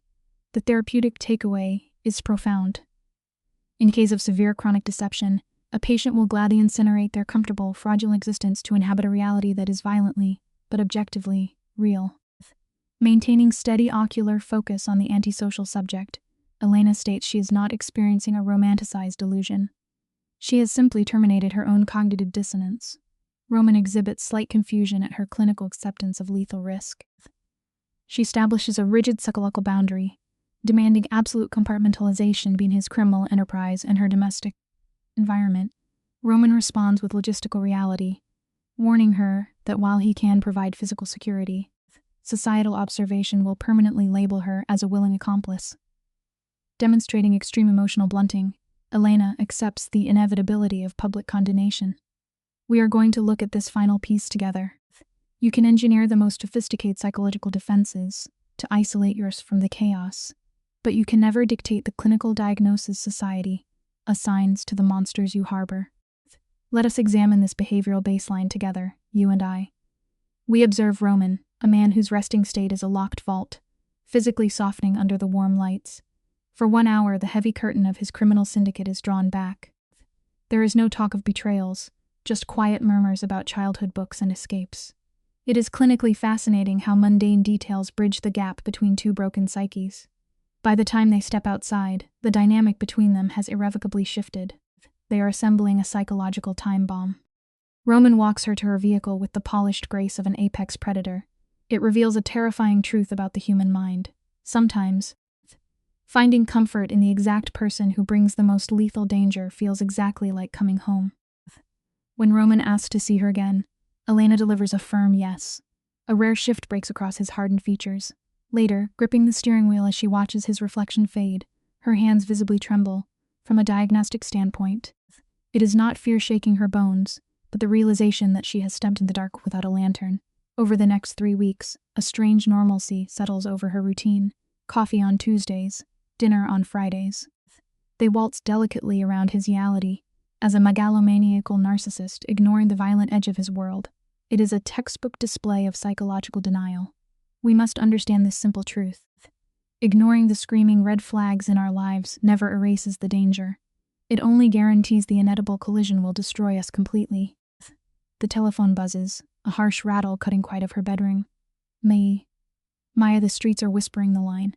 warns, painting Elena as a naive victim blindly dating a sociopath. They say she will end up just like Serafina. That name strikes Elena in the chest, triggering an acute stress response. She grips the receiver, desperately employ cognitive dissonance to insist they are merely friends. But Maya is merciless with the truth. Men who rule the criminal underworld do not have friends. They only have assets to control and liabilities to erase. Elena argues back, clinging to a defense built on absolutely nothing. True friends are the ones willing to drag your toxic choices into the harsh light, risking the relationship just to keep you breathing. Look closely at the subject sitting alone in her shadowy apartment. It is a haunting portrait of subconscious self. Destruction, she knows she is playing with fire, yet the compulsion to stay feels impossible to resist. Roman looks at her shattered mirror. Then, her screen flares to life. He wants dinner tomorrow night because they need to talk, a phrase that always precedes a psychological rupture. Her stomach drops as she types back. Her trembling thumb hovers before hitting send. It is a sobering clinical picture. Stockholm Syndrome and trauma bonds often mimic the warmth of genuine connection. But building a foundation entirely on shared darkness and unhealed wounds is simply setting the stage for a tragic collapse. Roman replies in a height. He promises everything is fine but insists they speak in person, dispatching a car at 7. Elena drops the device, cold panic tightening her throat over what this sudden behavioral shift might unleash. The next evening, a heavy black sedan glides to her curb. She slips in the back, met by the suffocating silence of a stone-faced enforcer. 20 agonizing minutes later, they arrive at a nameless door in a quiet alley. Inside, Roman stands under amber lights in a flawless suit, wearing his authority like a loaded weapon. The environmental reality here is impossible to ignore. When your evening requires an armed driver and a covert entrance, you are no longer an innocent bystander. You have actively chosen a seat in a highly lethal game. Roman guides her into a private dining room that feels ripped from a gothic tragedy. The lights cast long shadows and the air vibrates with a lethal tension. The second the heavy oak door clicks shut, Elena demands the truth. Roman tells her to sit, yet he remains standing. His usual ice composure is entirely fractured, replaced by a visible sheen of sweat on his brow. He takes a ragged breath and shatters their cognitive illusion. 3 days ago, a rival syndicate tried to end his life. 4 bullets shattered the glass of his office in broad daylight. It is a brutal awakening for both of their psyches. No matter how high you build your throne, or how ruthless your reputation is, a life paid for with violence will eventually kick down your door to collect its terrible debt. Roman survived the ambush, but his close associate caught a bullet. His face is rigid, but the micro-expressions in his jaw reveal a narcissist pushed to the absolute edge. The gunman belonged to Serafina's bloodline, sparking a generational feud that will not stop until someone is buried. Elena grips the mahogany table, knuckles turning white, as she reminds him he swore her death was an accident. He nods, whispering that grief never listens to logic. It only hungers for retaliation. Sinking in his chair, he delivers the crushing psychological blow. Because she is emotionally tethered to him, Elena is now marked for death. It is a heartbreak truth we must remember. Our most reckless choices rarely destroy just us. They inevitably pull everyone we cherish right in the blast radius. The atmospheric pressure in the room instantly turns to lead. For weeks, an unseen shadow detail has tracked Elena, invading her personal autonomy under the guise of protection. Roman claims absolute security demands utter predictability. Elena feels the crushing weight of psychological bond, vanish forever or remain, trading her independence for the dread of armed guards. She asks if this is the only way. His unblinking silence is her damning answer. Stick with me, because we need to unpack this crucial moment. We learn a sobering truth in these behavioral shadows. True freedom is a quiet luxury. Surrendering your autonomy to the chaos of a volatile partner means completely handing away the pen that writes your story. Focus on this behavioral pivot, for it is the fulcrum of our clinical tragedy. The tension lingers on Elena as her emotional baseline shatters. She demands to know why he hid this nightmare weeks ago, before her attachment was fully cemented. Roman stares at her like she's the last stabilizing element in his ruined psyche. He murmurs that he cares far too much to lock her in a violent cage without handing her the key. The manipulation strikes her like a fizzle blow. She turns and bolts for the door. Roman stays perfectly still, analyzing her flight response without intervening. We must all learn this quiet truth. Genuine care is never a heavy chain binding someone to your personal darkness. It is the courage to leave the door wide open when your world finally catches fire. We follow the subject out on the freezing asphalt. The neon lights smear into a dizzying blur as a severe panic attack swallows her nervous system whole. Her lungs refuse to draw oxygen. She slumps against the rough brick. Just as she had finally found a maladaptive sense of warmth, she is handed an impossible ultimatum: save her own life, or maintain this tragic trauma bond with a kingpin. The heavy door groans open. Roman steps into the alley. Keeping a calculated distance in the shadows, he apologizes for dragging her into his personal war. But Elena wipes her face, shedding the psychological role of victim. She snaps back that she walked into flames on her own 2 feet.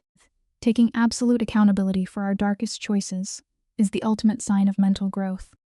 They stand frozen under the flickering street lamps, encased in a punishing clinical silence. When Elena finally speaks, the anxious tremor is entirely gone. She demands time to process the psychological wreckage. Roman nods. Recognizing her primal survival instincts are fully awake, she asks how long until the opposing syndicate arrives. We watch his face harden into a mask of pure, unadulterated grief. 48 hours, he confesses. The countdown has begun. He steps closer, promising to fund her escape or wage a bitter war if she stays. But Elena cuts him off, locking onto his pale eyes with fierce cognitive clarity. When consequence slides a ticking clock across the table, hiding is no longer a viable option. You must look the worst-case scenario directly in the eye and hold your ground. Roman delivers this vow with the terrifying gravity of a sovereign defending his borders. Any hand raised against her will spark a river of blood. Logic dictates this promise should trigger her flight response. Yet, the tragedy lies in a psychological paradox. His lethal declaration wraps around her like a warm coat, a textbook symptom of the captive falling for the captor. For the next 2 days, Elena paces her floorboards in a brutal war of identity. Fleeing into obscurity is the clinically safe move. But as the shadows lengthen, an agonizing realization sets in. She has spent her entire existence running from ghosts. We often learn this profound truth the hard way. The truest danger is rarely the monster hunting you in the dark. It is the paralyzing fear preventing you from actually living. Let us open this file by examining the exact moment the trauma bond cements itself. The subject, Elena, finally abandons her cognitive dissonance. She dials the kingpin, a textbook megalomaniac narcissist, and her surrender is absolute. When she whispers her decision to remain in his orbit, the line goes clinically dead. He offers a perfunctory warning, an illusion of choice, but her psychological defenses have already collapsed. She counters that nothing real comes cheap, fully embracing her new reality. Her dissent illustrates a haunting behavioral truth we must acknowledge. Human beings will often choose the terrifying chaos of a raging storm over the agonizing safety of an empty, isolated cage. The pathology deepens immediately as the dynamic violently shifts. The narcissist does not negotiate. He issues a dark, uncompromising mandate.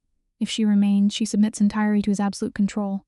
Panic undoubtedly floods Elena's nervous system.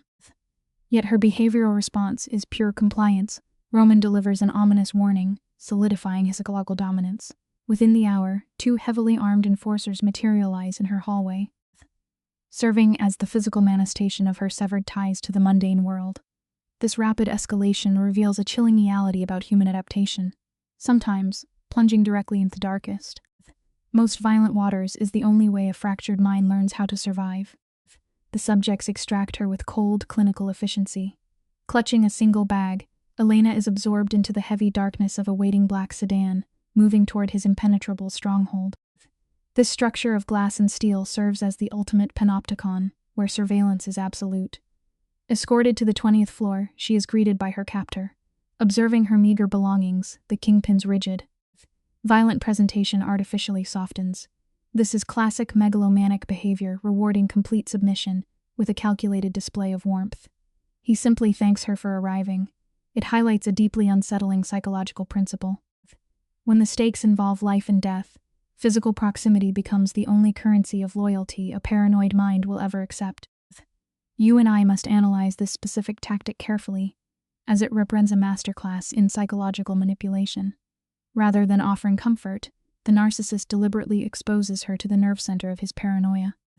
He plays surveillance footage showing faceless predators stalking her residence.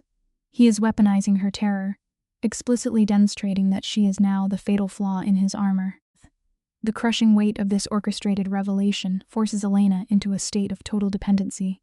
It exposed a deeply tragic flaw in the human psychological condition. The attachments we hold most sacred inevitably become our most crippling vulnerabilities. Yet they remain the singular anchors keeping us tethered to our own humanity. Notice how rapidly the subject desensitized to extreme violence. When Elena questions his next protocol, the narcissist drops his facade of warmth entirely. His tone shifts into a chilling, sociopathic register as he outlines a mandate for bloodshed. Any healthy psyche would immediately reject this horrific devotion. Yet Elena remains anchored by an advanced manifestation of Stockholm Syndrome. When offered the chance to avert her eyes, she actively stares at the faces of the three men marked for execution. It is a grim, clinical awakening that reinforces a fundamental survival mechanism. Confronting the brutal, bloody reality of a situation always offers more psychological stability than suffering blindly inside a beautiful, fragile delusion. He clinically maps out the environmental stressors. These targets operate under the arrogant delusion that their bloodline grants them immunity. Driven by severe megalomania, he vows to violently correct that narrative and restore his dominance over the underworld hierarchy. A rational observer would be paralyzed by this blatant declaration of terror, yet Elena steps closer, displaying profound maladaptive empathy. She simply requests that he survive the night. This raw, uncalculated emotional input genuinely shocks the sociopathic architecture of his brain. It exposes a fascinating vulnerability in severe personality disorders. A single, unexpected drop of genuine affection can effortlessly bypass the thickest psychological armor a predator can construct. Leaving her isolated in the sprawling suite, he initiates his violent behavioral loop. Elena has now officially crossed the threshold into a highly toxic, unforgiving environment. She has internalized the violence. Accepting it as the baseline zift hours later, her autonomic nervous system violently pulls her from sleep. The darkness at 4 a.m. feels like a sterile, high-altitude tomb. She gravitates towards the Rian's glass, physically wrapping her arms around her while observing the oblivious population below.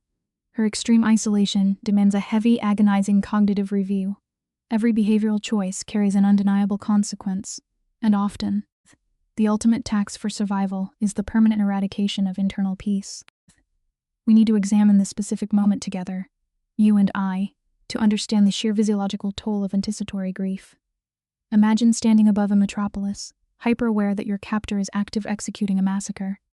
Elena attempts to regulate her breathing, yet the severe neurologic tremors will not cease. 4 excruciating hours evaporate before the elevator finally breaches the silence. He emerges, his clothing saturated with biological evidence of his violent activities. Upon registering her presence, his rigid sociopathic posture entirely collapses.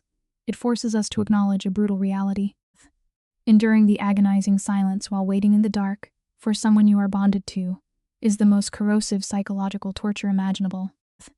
Let us observe the reunion when this bruised low, light environment. The megalomaniac dismisses his muscle. Elena visually processes the crimson stains blooming across his chest. Inquiring only about his physical integrity, he minimizes the trauma, his jaw locked, clinically stating the blood belongs to his victims. A healthy individual would instantly initiate a flight response, but Elena experiences a massive dopamine release, fled with terrifying relief that he is functional. He has successfully re-established his territorial dominance. This highlights a deeply unsettling paradox of the human mind. Sometimes, when a patient's world goes dark, the most dangerous predators become the only source of perceived safety. The analysis continues as they navigate the suffocating corridor. Elena refuses to disengage. Her morbid curiosity demands to understand the exact parameters of his violence. The adrenaline has fully metabolized, leaving the syndicate boss profoundly depleted. He outlines his methodology. He did not resort to crude physical elimination. Instead, he systematically dismantled their psychological security, whispering the exact coordinates of their safe houses and their children's routines. It is a chillingly brilliant deployment of asymmetric terror. This behavior illustrates a terrifying reality of power dynamics. Inflicting physical damage is a remarkably cheap tactic, but holding an adversary's entire psychological reality hostage is the absolute pinnacle of human control. He confesses to planting a psychological pathogen so severe, the subordinates immediately cannibalize their own leader. Elena does not flinch at the grotesque machinery of his intellect. Instead, exhibiting severe Stockholm Syndrome, She maintains intense eye contact and explicitly thanks him for preserving her life. The clinical sociopath is paralyzed by this validation. As she reaches out, her fingertips tracing the severe contusion above his eye, his autonomic nervous system triggers a freeze response. She guides his frame to a stool and retrieves the trauma kit. It brings us to uncomfortable clinical observation. Even the most violently disordered individuals who dominate their environments ultimately crave a gentle hand to tend to their most profound wounds. You and I can observe the complete crystallization of the trauma bond right here. Elena clinically debrides his lacerations with absolute focus, while the narcissist observes her with profound disorientation. He registers that her baseline fear response has been entirely eradicated. Elena verbalizes her cognitive dissonance, acknowledging she should be fleeing. Yet, she's dangerously reframed him from a systemic threat into a personal protector. When he attempts to project dominance, she neutralizes it, reminding him he previously offered a theoretical exit. Trust within a pathological dynamic is a fascinating metric. It does not require an absence of danger. It simply requires knowing exactly which monster is holding the loaded weapon when the lights finally go out. Look closely at this initial clinical interaction. The silence between them is palpable, heavy with unspoken trauma. Elena breaks it, rationalizing his behavior. She tells him that while he is highly violent, he is never cruel to her. In the twist framework of Stockholm Syndrome, this minimal distinction becomes her entire survival mechanism. Roman, exhibiting classic vulnerability manipulation, drops his head. He warns her that wanting him is a fatal mistake, feeding his own megalomaniacal narcissism by playing the tragic monster. Yet she anchors her feet. She actively chooses his chaotic fire over a sterile, empty room. Let us unpack this together. Human beings will often invite a known danger in their lives rather than face the terrifying void of absolute isolation. Her psychological defenses completely collapse. Elena admits she is entirely exhausted from fighting her own cognitive dissonance. Roman attempts to construct a logical boundary, suggesting she is merely disoriented by baseline human respect. But the trauma bond is already cemented. She looks at his bruised face and declares she loves him. Roman warns her that their trajectory ends in violence, a classic deflection used by sociopathic archetypes. She pulls him in anyway. This is not romance. It is a shared pathology and tasting of blood and cold coffee, with him clinging to her like driftwood in a storm. The clinical takeaway here is deeply unsettling. Sometimes, a severely damaged attachment is the only anchor capable of pulling a shattered mind from total dissociation. Notice the environmental shift as dawn breaks through the kitchen blinds. The psychological tension reorganizes itself. Roman rests his scarred forehead against hers, promising there is no going back. He offers zero stability, only absolute chaos paired with his obsessive devotion. Elena weeps at the bitter irony. This ruthless kingpin, a textbook megalomaniac, provides a safer psychological harbor than her lawful ex-husband ever did. Roman lets out a fractured laugh, pulling her against his chest as sunlight hits the floor. It is a fascinating behavioral paradox you and I must consider. Even within the most violent and disordered minds, there exists a profound human instinct to seek out the light, proving that survival always finds a way through the darkest pathology. The acute stress response eventually crashes, resulting in severe nervous system fatigue. Roman leads her to the bed, both collapsing fully clothed on the dark sheets. As an analyst, I see no grand romance here. Merely two severely traumatized in the dark. Elena sleeps against the chest of a literal killer, experiencing a neurological calm she never achieved in civilian life. She wakes to an empty room, a handwritten note, and two armed guards outside her door. Stepping under the scalding water of the shower, she fully integrates this terrifying new baseline into her identity. It illustrates a haunting reality of behavioral conditioning. A mind conditioned by constant, subtle fear will often find genuine rest only when surrounded by overt, undeniable danger. The sudden vibration of a phone shatters the isolation, dragging the civilian world back into her consciousness. Her friend Maya messes her, frantic with anxiety. Elena responds, admitting she is harboring with Roman. The digital silence that follows is clinically heavy. Finally, Maya asks if she is safe and happy. Elena stares at the screen, her internal definitions entirely written. Happiness was once defined by polite society and sterile environments. Now, it is a violent man who actively validates her deepest psychological wounds. She types yes, her fine motor control perfectly steady. Here is a vital truth about human adaptation. To achieve a baseline of genuine emotional security, A person must frequently burn away the socially acceptable lies they once used as a shield. Over the next 90 days, her psychological metamorphosis is absolute. Elena shifts from a hyper-vigilant victim to the apex of the syndicate hierarchy. She adapts to the operational protocol, mastering the sociopathic trait extreme observation. Bonding with an antisocial personality does not make her directly violent, but it entirely desensitizes her to moral ambiguity. Roman dictates that she is entirely untouchable, allowing her to assume control of a legitimate downtown gallery as a front. She has successfully compartmentalized her reality. This brings us to a stark behavioral conclusion. The most resilient psychological structures are rarely formed in safe, healthy environments. They are forged directly in the fires of our most destructive traumas. You and I can observe her new baseline here. Elena drinks coffee with Maya, totally habituated to the two armed enforcers standing at the door. We transition to a sterile courtroom, where her attorney clinically dismantles her abusive ex-husband, Victor. She secures the financial assets and a legal barrier so severe that Victor flees the jurisdiction entirely. When she signs the final legal documents on a Tuesday, her emotional affect is completely flat. No tears, no hesitation. The primary stressor has been permanently neutralized. It highlights a critical mechanism of recovery. You can never heal while remaining attached to the pathology that initially broke you. 6 months later, she stands at her penthouse window, surveying the city with the cold detachment of a predator. Reviewing this interaction requires a steady eye. Roman emerges from the dark, securing his arms around her waist.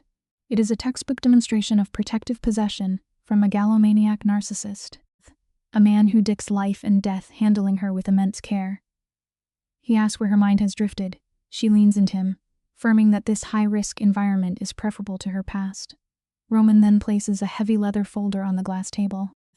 Inside is a fully funded operational deed for a women's shelter, registered solely to her. He is weaponizing his illicit resource to treat her underlying trauma. It is a brilliant clinical strategy. True rehabilitation does not come from passive safety. It comes when you are handed the exact tools required to reclaim your power. Observe the micro-expressions on Roman. He looks at Elena with a reverence rarely seen in clinical psychopaths. He recognizes her as a survivor of severe psychological abuse and has provided the infrastructure for her to rescue others. He assures her the funds are entirely laundered and clean, repurposed to facilitate healing rather than violence. She pulls him into a desperate kiss, driven by extreme emotional debt and gratitude. They stand together. Two highly functional subjects who have successfully synchronized their pathologies into functional sanctuary. The lesson remains profoundly clear. Psychological perfection is an illusion. But two fractured minds working in absolute alignment can build an unbreakable fortress. Let you and I examine the long-term data. Her foundation effectively extracts hundreds of subjects from abusive environments, supplying legal defense and secure housing. Elena manages this complex operation, sublimating her own past trauma into a protective mechanism for others. Roman remains in the background, a highly dangerous benefactor, prepared to deploy lethal resources if required. Their dynamic is entirely divorced from clinical ethics or conventional morality. He maintains control of a criminal empire precisely so she can operate in total safety. Yet, their mutual trust is absolute, lacking any deceptive variables. We must accept a difficult reality here. The most impenetrable human bonds rely entirely on radical honesty, completely ignoring the moral demands of polite society. The observation continues on a quiet evening. Elena enters to find Roman pouring champagne. When she asks why, he releases a profound exhale, signaling a massive drop in his chronic cortisol levels.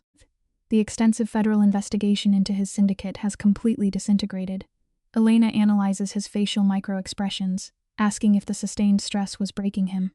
He admits his primary phobia, the absolute terror of losing his external locus of control, namely, her. Later, in the sensory deprivation of the dark bedroom, she traces the scar tissue on his chest, asking if he regrets his violent behavioral loop. It proves a fundamental clinical rule. Genuine psychological intimacy requires a subject to deliberately trigger and examine the core traumas of their partner. At his outlet, Roman hesitates, his jaw clenching as he processes the question. Elena verbally outlines his violent history, the criminal organization, and the sociopathic emotional blunting he developed to survive. A suffocating silence dominates the room. Staring upward, He finally admits that the cognitive burden of his actions does induce severe nocturnal anxiety, but then he shifts his gaze back to her. He rationalizes his behavior by highlighting the systemic order he maintains, noting that his specific pathology led him directly to her. He presses her hand to his chest, fascinated that she observed his monstrous traits and remained. It is a defining human truth. We all carry psychological guilt, but finding someone who validates our darkest traits brings true peace. Elena pressed her lips to his shoulder, whispering her attachment in the dark. In this context, her declaration is a verified survival mechanism. Roman pulls her closer, his low vocal register, reinforcing their trauma bond.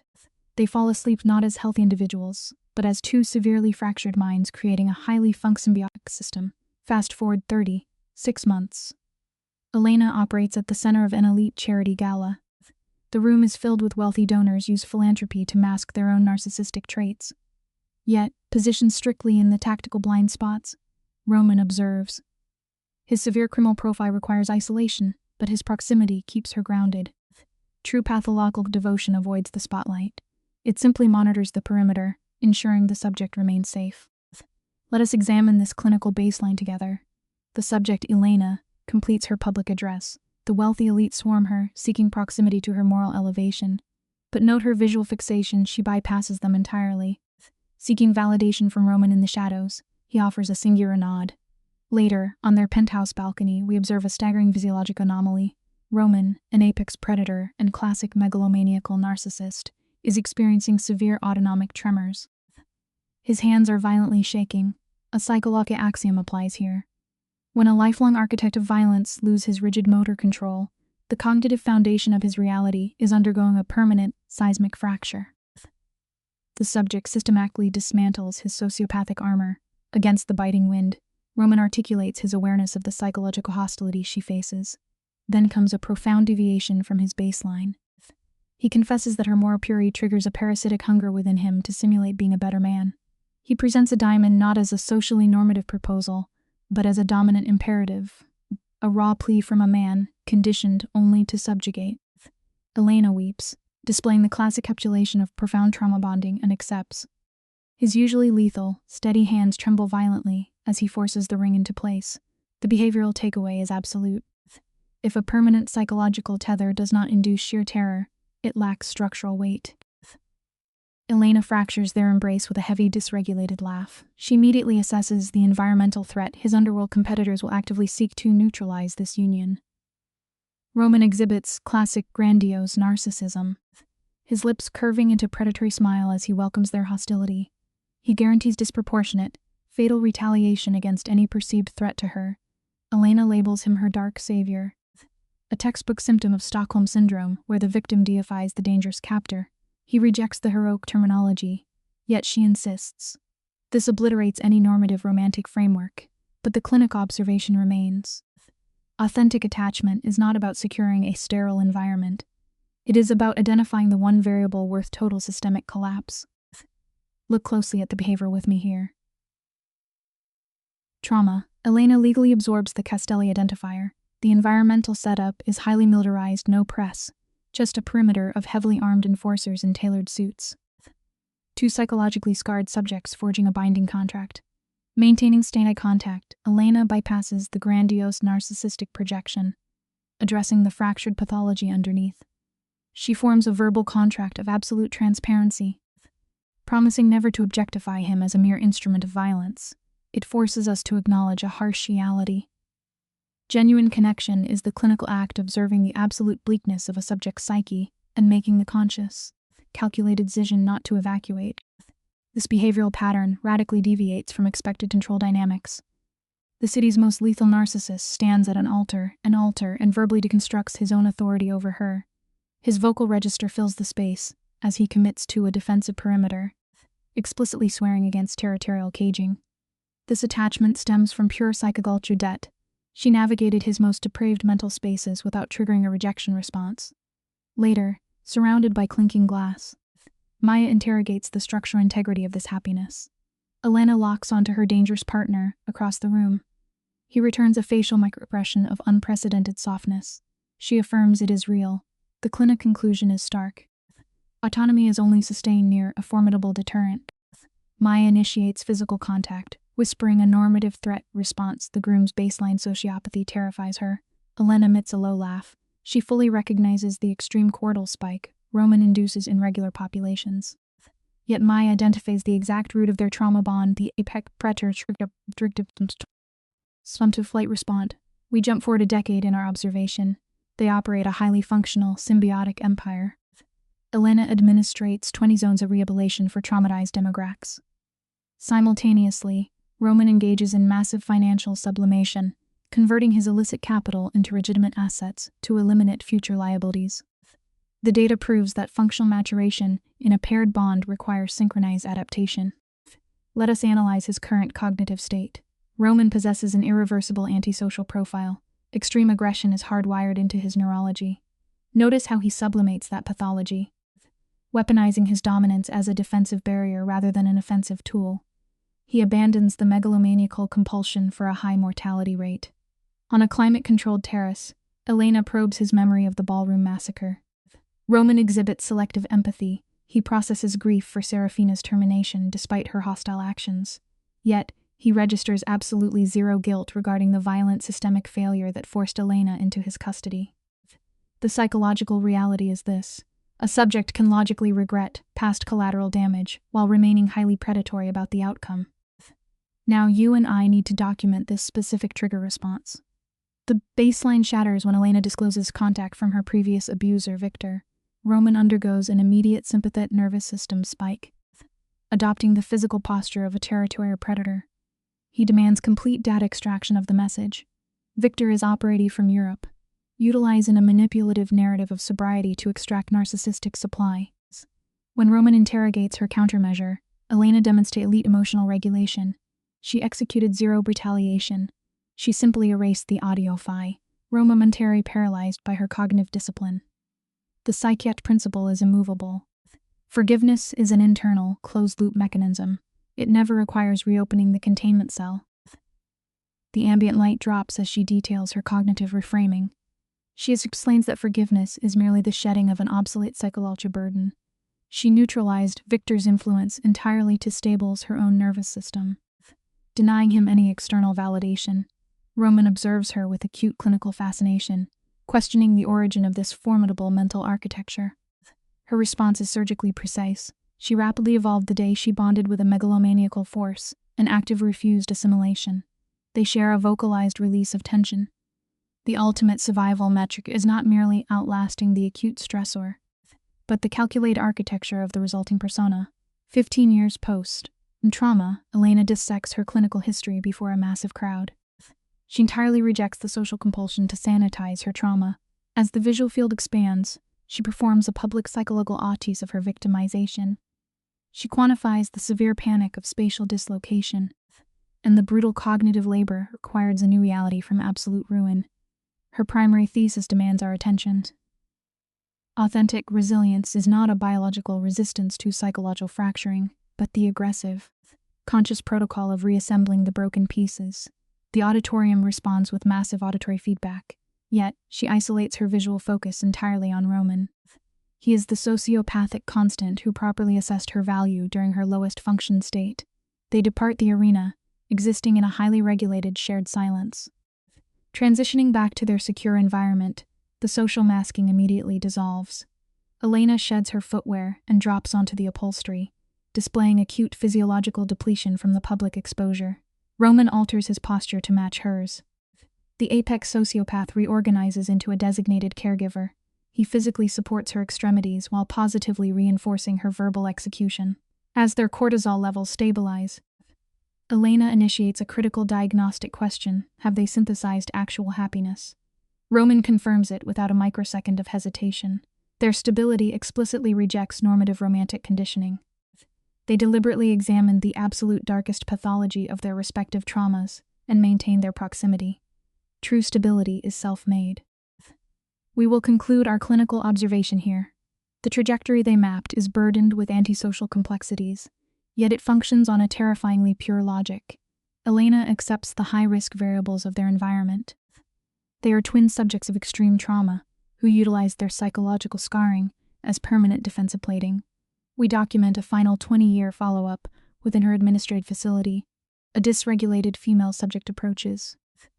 Utilizing form hierarchical titles, Elena mediates the power dynamic, requesting first name interaction.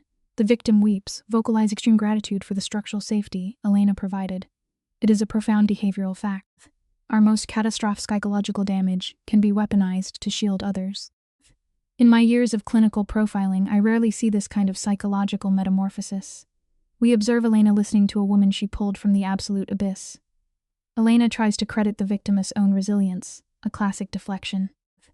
But the patient corrects her, isolating the real variable she survived because someone finally mirrored back her worth. When the room clears, Elena is left to review her own case history. Her mind regresses to that ballroom, the site of her original trauma. The betrayal shattered her ego, leaving a void where Roman first stepped in. She evolved from a dissociative ghost into a pure architect of control. We can learn something vital here. Sometimes, the only intervention a shattered mind needs to rebuild itself is a single, immovable anchor of belief. Her psychological ascent was far from clinical perfection. It required severe moral flexibility, a survival mechanism I see constantly in maximum security wards. Yet, it was painfully real. We learned very quickly in this field that a fractured, bleeding truth will always outlast a sterile, assagregated, sudden vibration, the cognitive loop. A message from Roman. She replies with one word always. Hours later, I observe them in the dim, familiar setting of that original coffee shop. It acts as a grounding ritual, a tethered shared pathology. Roman takes her side. Roman takes her hand. Pupils dilate with that same consuming, predatory focus he possessed 20 years ago. He speaks quietly, probing her psyche, asking if she carries the weight of any clinical regrets. Let's unpack this together, you and I. She actively measures the psychological toll, the paranoia, the violent environment against the empire she built with a diagnosed megalomaniac. Holding his stare, she states she would not alter a single variable. Roman's baseline hostility dissolves into deeply compartmentalized affection reserved strictly for her. This is where the clinical picture sharpens. Sitting across from an apex predator, Elena realized her initial trauma did not break her. It acted as a radical shock therapy. It forced her to detach from a socially acceptable delusion and construct a functional reality. She weaponized her own vulnerability. There is a brutal lesson in that smoke. Sometimes a total collapse is just the necessary demolition of a mental cage. We have all felt the paralyzing weight of failure, but consider the clinical reality. A subject's darkest episode frequently serves as the exact threshold for cognitive restructuring. The traumatic memory never actually erases from the amygdala. You simply stop allowing it to dictate your behavior. Outside the frosted glass, the city runs on its predictable loop of greed. Inside, these two anomalies sit in quiet defiance. They have engineered a dynamic that shatters every textbook definition of romance. We are looking at a profound radical acceptance. True connection is not a manufactured fantasy. It is finding an accomplice who examines your darkest, most volatile impulse, and silently hands you the heavy material needed to fortify your own personal psychological empire. Every human mind requires resilience rather pathology, reflects the physiological pathology. Notice the physiological response she matches the pressure of Roman-esque grip. In that fraction nervous systems. In that fraction of a second, the fragmented, terrified girl she used to be is permanent integrated. Elena Castelli effectively bypassed the victim complex entirely. She did not seek a socially acceptable rescuer. Instead, she became her own clinical savior, reclaiming complete autonomy while attaching to a highly dangerous variable. The life lesson here is stark and undeniable. True psychological security does not always come from walking in the light. Sometimes, total immunity from fear is only achieved by standing shoulder to shoulder with the darkest predator in the room. Elena and Roman's relationship is not simple or traditional. Roman is dangerous, powerful, and morally complicated. He is honest about who he is. He does not pretend to be innocent. He tells Elena the truth about his world, his crimes, his reputation, and the risks of being connected to him. This creates one of the most important lessons in the story. Love does not require perfection, but it does require honesty. Victor's betrayal was not only the affair. It was the lying, hiding, gaslighting, and making Elena feel foolish for noticing the truth. Victor wanted the benefits of marriage while secretly planning another life. That kind of love is not love at all. It is selfishness disguised as confusion. Roman is the opposite in one important way. He may be dangerous, but he does not lie to Elena about the danger. He gives her a choice. He tells her that staying close to him will change her life. He warns her that his world has enemies, consequences, and no clean exits. This honesty gives Elena what Victor never gave her, the dignity of making her own decision.